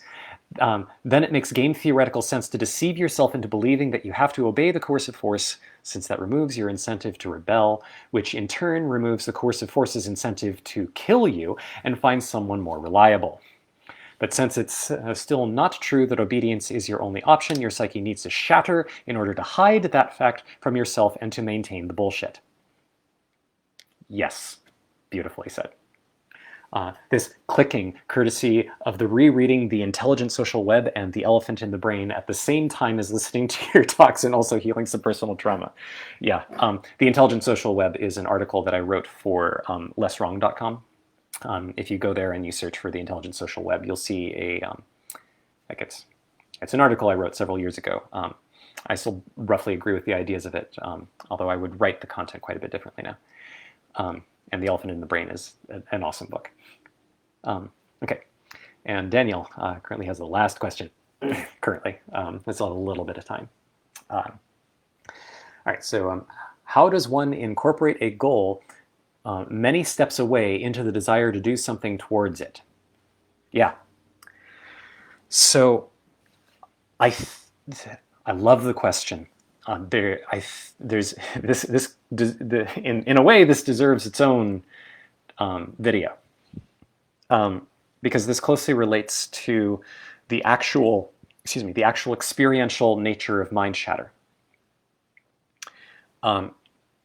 the fact that we experience there as being many steps and the steps have distinctness to them is part of the effect that keeps the desire for the goal from propagating straight to the immediate action to work on it. So if you can connect deeply with the desire, and this is part of where the business of distinguishing between bright desire and the desperate need to get away from stuff comes in. The more you do that, the more powerful this effect is. But it's not a binary thing. This isn't a prerequisite. I'm just letting you know that the effort to do this, in CFAR, we used to call this urge propagation, which was the which was sort of the pedagogical ancestor of what's now called internal double crux. Yeah, there's a whole history there that only people who know about the Center for Applied Rationality and have gone through the workshops will understand or appreciate. So I won't go into the details there. But there's this sense of you are propagating the urge to achieve the goal into the urge to take the immediate actions on it. The question is, how do you do that? Also, at this point, I partially disagree with some of the strategies that we had used in CFAR in order to do that, but they're fairly nuanced. And so I won't go into that into much depth. I just want to make a side note there for those who know what I'm talking about. The thing is that the fact that the immediate action feels different than progress toward the goal is the thing that is requiring you to use a motivation other than bright desire. That's the key. So the essence has to do with holding. So like a very simple, I'll call it a hack. It's really not a hack. This is how you heal your psyche.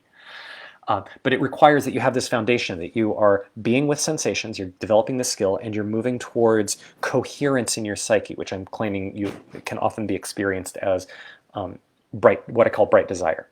If you're doing these, then there's a type of practice that I think can help, which is analogous to, well, let me describe it. So when you bring your goal to mind, it summons something like want. And also there can be a kind of frustration. How? Want how? Like you hold that. That's one piece of what you hold. Then you can hold up another piece, which is the thing that you think will get you there. The next step. You don't have to worry about the many steps in between. You can just notice, well, I think it'll get me there. Okay. I think this will move me in that direction. Like I want to, like I want a PhD. Like I don't think almost anybody wants a PhD for bright desire reasons. But let's pretend for some reason, like I want to research this area. I want to research this topic. So I think that means I need a PhD, which I think means I need to go through graduate school, which I think I need to do well in this course, which means I think it means that I need to work on this particular paper. Okay? So I need to work on this paper, and there's all these steps. How do I get there? How do I get there? Well, what you do is you take the desire to do the research in the domain, and you look at the belief that you need to work on the paper in order to get there. And you notice the cringe and the ugh and the bleh. I don't want to, and I'd rather eat candy, or I'd rather go for a walk, or I'd rather have conversations with people, or I'd rather scroll through Facebook. And you notice this away character to it. And so what you do with this then is you get to a point where you can hold this without the urge to look away actually causing you to look away from it. You can say, all right, this is uncomfortable, I don't like it, and that's true, and this is the experience I'm having. You stabilize your capacity for attention here, and you go back to the bright desire that you feel for the goal. You stabilize that, you feel that, you have that here. Then you go back to this. You notice the blur and the ugh and the mm. You don't try to make it go away. You be present to it. And then you turn your attention back here. You go back and forth a few times until you can feel them both being stable, and then try to hold them both. You put them both in conscious awareness. Now in practice, your mind will actually flicker back and forth, but many people have difficulty noticing that. It's an intensity of let me try to do both. Let me feel the desire to achieve the goal and the pain and discomfort and don't want to around the action. You hold both of them. Now, in practice, what this tends to do, from what I can tell, like I'm making a claim about human mind design in general, like this is actually something close to brain design. This evokes a mechanism that is in a lot of ways very similar to the one that you use to create depth perception. Like when you're first born, there's a difference in the visual experience of your two eyes that you can't even begin to sort out. Your eyes are seeing for the first time, right? And so your brain has to figure out what to do with these images. And one of the things it starts to do is figure out, well, how do I draw lines around objects? How do I perceive objectness at all? But you also run into the fact that your two eyes have a slightly different perspective. There's something called parallax between them. Now, you could resolve this by going, my left eye is stupid. Metaphorically, in Jungian terms, that's called casting shadow. You put your left eye in shadow. Now your left eye can operate with you occasionally get these flashes and it creates pain and disorientation. But if you can keep both eyes open, which is the default thing that most infants want to do, and they concentrate on trying to get the two images to be the same, but they're different, but I want them to be how do I put them together? But you just watch a child staring at an object. Right? You can watch this process if you actually watch infants do this. Watch infants trying to learn to see this way. Eventually, your brain figures out how to resolve the difference by inventing the experience of depth perception, which, to borrow a phrase from Ken Wilber, transcends and includes both of the eyes, vision. Okay? So that depth perception gives you this depth, it gives you a new sense. It's a new sense derived from experiences you already had, but it also gives you perspective in a very literal sense. So the same thing will happen here, I claim, when you dissolve the have-tos around the action here and you're present to the bright desire in your goal. What often happens is you develop a sort of cognitive experiential analog of depth perception that lets you see clearly the interconnection between your goal and the action that you think will get you there. Not just the logical progression. That's like going, okay, I can kind of see how these two pieces of vision are connected. Now, it's an actual shift in your experience where I often experience this as something like going above the whole thing and seeing or feeling the entire connection between the local action and the ultimate goal. And then often what happens is I recognize why the local action is stupid. I recognize why the aversion is there. Sometimes it's because there's just a cringe belief and I'm just confused. And then once I see the connection, I don't have to motivate myself with should or pain anymore. I can drop that motivation entirely and I can source it purely from the desire to achieve the goal. Pure, bright, wonderful. But sometimes I recognize, oh, well, if I want to achieve this goal with this new depth perception, I can recognize this entire path is stupid. It doesn't make sense. So you know what? I'm done caring about the paper. If I want to do the research, how about I call people and start discussing things with them, and we'll start to do some research. Yeah, I don't have a PhD. I might not need it. And if I do need it, I'll find out from experimentation. And then my bright desire will connect straight through the PhD, and then I can go, oh, then I can work on the paper because I can see the pathway is actually necessary. I may not like it, I may not enjoy the experience, but I can engage in it with meaning. Okay? So that's a basic general tool. That basic general tool I think is worth diving into at some later point, because I think that if you look at how resolution of parallax develops depth perception in general, metaphorically, analogically, you can see an awful lot of how we construct a huge amount of what we consider real. And the foundation of what we consider real is a lot weirder than you might think. Then you can actually quite literally see the cracks in your psyche, the cracks in your worldview. And you can watch how your mind cringes from looking at them. And sometimes you then get directly in touch with the absolute depths of your existential mortal terror. That's its own thing. You don't need to go all the way down there in order to start making progress towards having a more coherent mind. I think that you can heal a lot of these cracks and soften the pain of duality before you have to confront the full thing.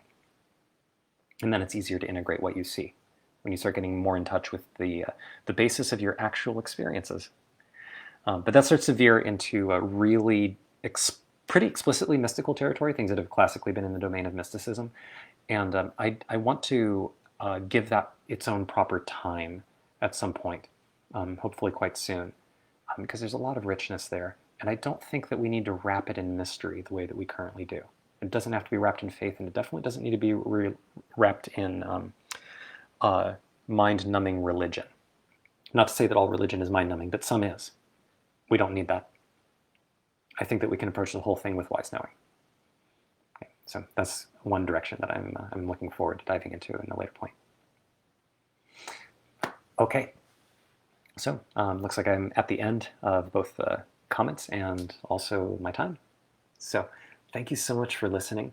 Have fun exploring this. I hope that this was usable. That was one of my goals here, was to paint enough of the details of the experience of what it means to do the orientation that you can feel the motive to actually work on these two components, the being with sensation and the having fun, loving life. It's funny that we have to find a way to motivate ourselves to do that, but we can be entirely from joy of life. I claim that. I claim that everything can be a joy.